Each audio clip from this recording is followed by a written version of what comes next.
Page 6, Waltz. Opus 82, number 18 by Gurlitt. 3/4 time, well, it's a waltz, of course it is. 1 sharp, key is C, G major, means all the F's in the piece are sharped automatically. We don't have any F's in the piece, so we're still using just white keys. Again, I want to take it one hand at a time and talk about it. Starting with the right hand. Remember, a dotted half note is the same as 3 quarter notes. Just remember that. So in 3/4 time, it's going to get 3 counts because a quarter note gets a count.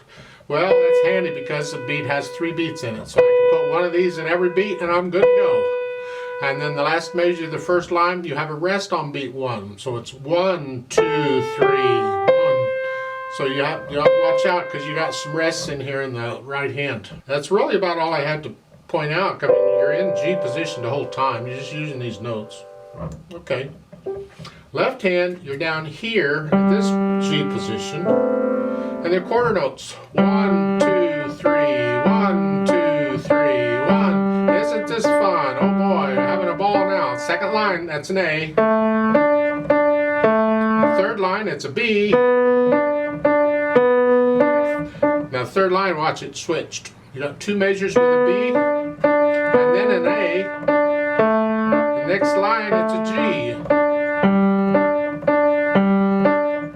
Rest. So they're throwing you a few curves there in the left hand. Watch out. And we can do that with each hand. We'll put the hands together. What do we get?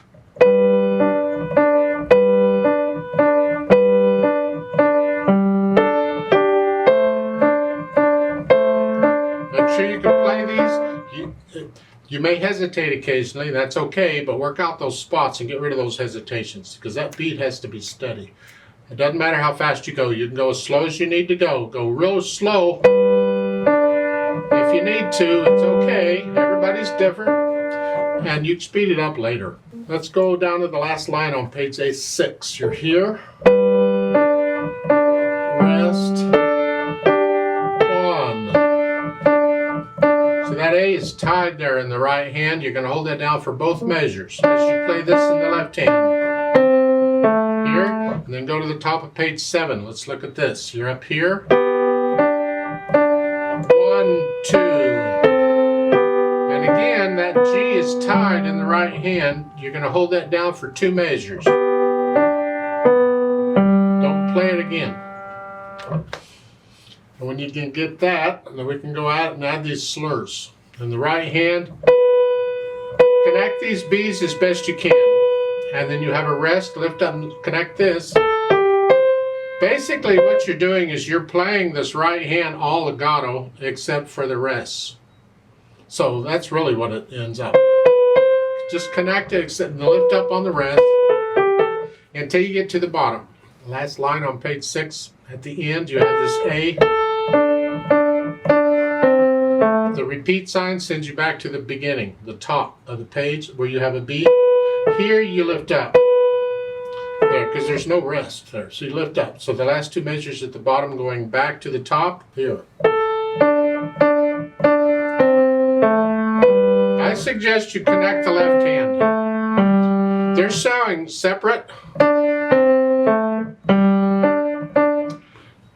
I have problems with that sort of thing. Your teacher may want you to separate those. I don't. I would connect all that together. To me, that last measure leads into whatever is coming. And it leads into the G. And when I lead into something like that, I connect it. I don't disconnect it. It leads into it. It doesn't go, leads to it, and then stops, and then goes on. So, in that I disagree with this. But with the right hand, I would lift up.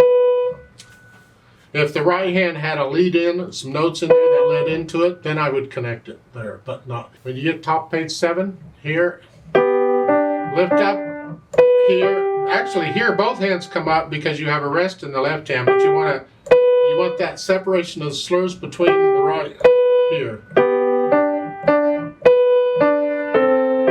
And the left hand, the slurs are 1. Just disconnect the notes. We have to, they're repeating. repeated notes. See, this is typical with waltzes. You get all of that 1, 2, 3, 1, 2, 3, and when you connect that first note, it helps to reinforce that 1, 2, 3, because you don't want to force it. You have to feel that 1, 2, 3, 1, 2, 3, and so you're kind of doing different things in the hands here, because the left hand has this a lot, but the right hand has something else.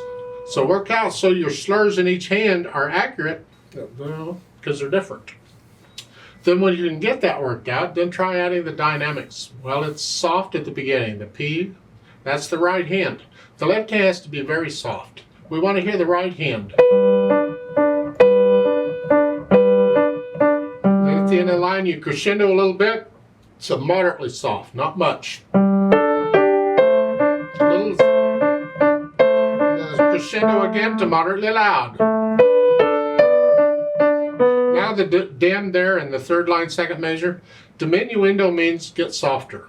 Well, how softer and when and whatever, we have to figure it out. If you look at the last line in the second measure, there's a P, a piano. So I'm saying, okay, we're going to go down to soft, and we're going to take all these measures, 4 measures to get there. So take your time. So in the third line, in the first measure, you're moderately loud. I suggest in the next measure you stay moderately loud. Now you come down to moderately soft. Now you're soft. So it's like every 2 measures I changed. Because you're not going to change it with each note on this. It's spread out too much. So you take it in groups of notes. Or like a measure or 2 at a time. I don't know. So it's like the third line going on. We're loud, sort of loud. Now come down a little bit. Now you're soft. And that takes you back to the top. Now when you get over the top of page 7, see, you have a first and second ending on this. I better explain it. The last line on page 6 is the first ending. You see the 1 and the line that goes all the way across the top staff? All those 4 measures is the first ending. And there's a repeat sign sends you back to the top. Well, when you come down the second time, you don't do an ending more than once, unless it has more than 1 number in it. It doesn't, it has a 1.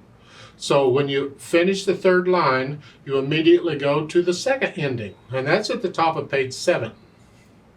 So here, the dynamic on the third line on page 6, the second time throughout, you're starting moderately loud.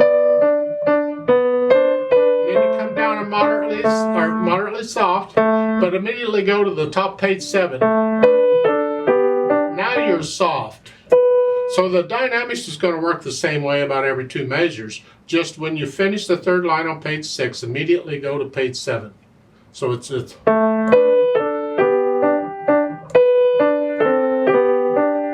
so. So it takes a while to figure out these endings and where to go, when to go, because again, you probably hesitate or some such, and you have to work all that out so it flows. Allegretto speed is between moderato and allegro. I call it the fun speed. When I see something with an allegretto, I immediately think it's a fun piece. I'm having a fun time. So what is it's not fast. It's just sort of fast. It's a fun. So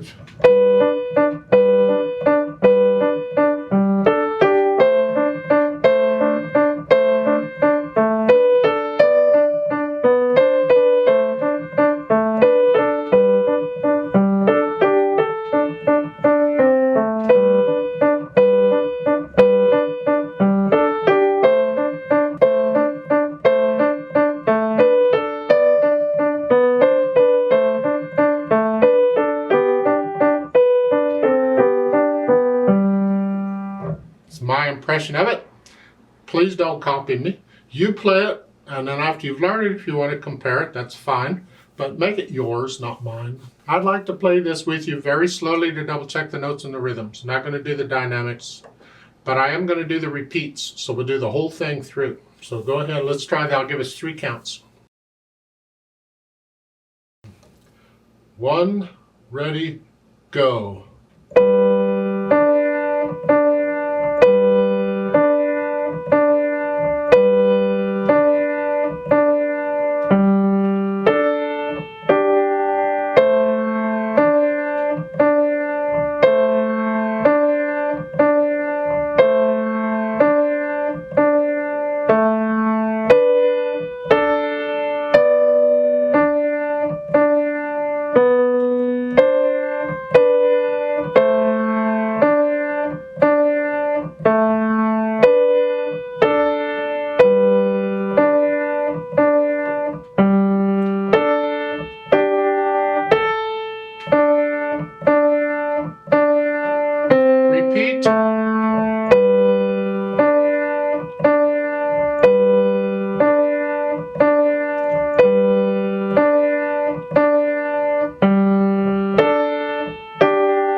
ending.